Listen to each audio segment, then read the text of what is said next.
finally, this is done. You got to watch me build the block. It took me a few days to get back onto it and I never did, so fortunately Dee's come in, he's saved the day, he's done the front cover assembly, he's added all the auxiliaries.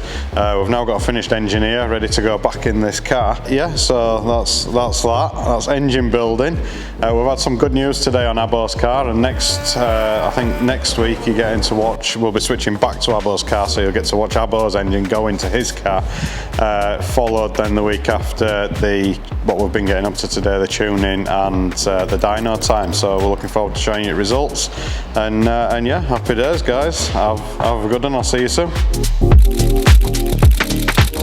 Hey guys, welcome back to the channel. This is a really special one for me. As you can see, we're stood in front of my engine right now, and today I'm joined with Teddy. So Teddy's a familiar face on Rotary Revs, car for old Map TV, you name it. So Teddy, what we're doing today? Putting this in, yeah, get it running, yeah, and then it's onto dyno and you can drive it. Yeah, so come on, let's do it.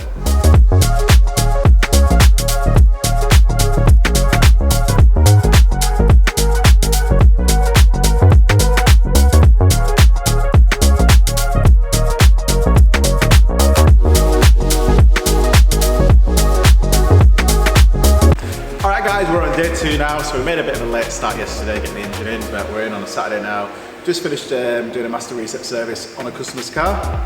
So, what's left to do?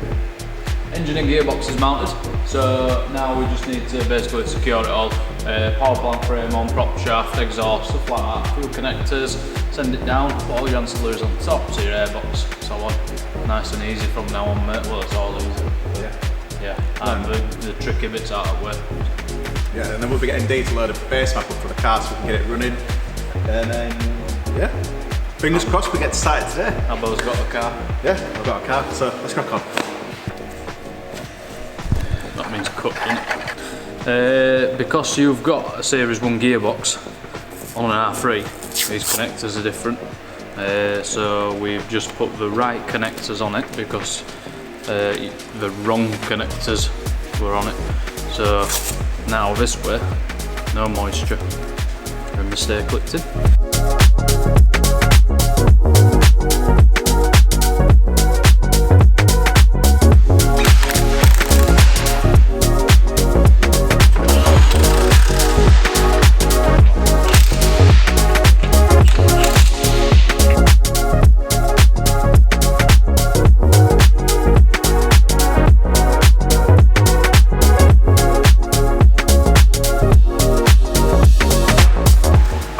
Right guys, so engine is in, everything's more or less done, just needs starting up. But before we do that, as I mentioned before, Dee needs to flash a base map in this car because obviously Streetport, the last tune that's on the CCU is the race extension, so get that all sorted, and there's a bit of a starting procedure in starting these brand new engines up. But yeah, all the fluids are in, double checked them, we'll recheck them as the car starts up and temperature gets into the engine. So yeah, I'm buzzing, I'm well excited.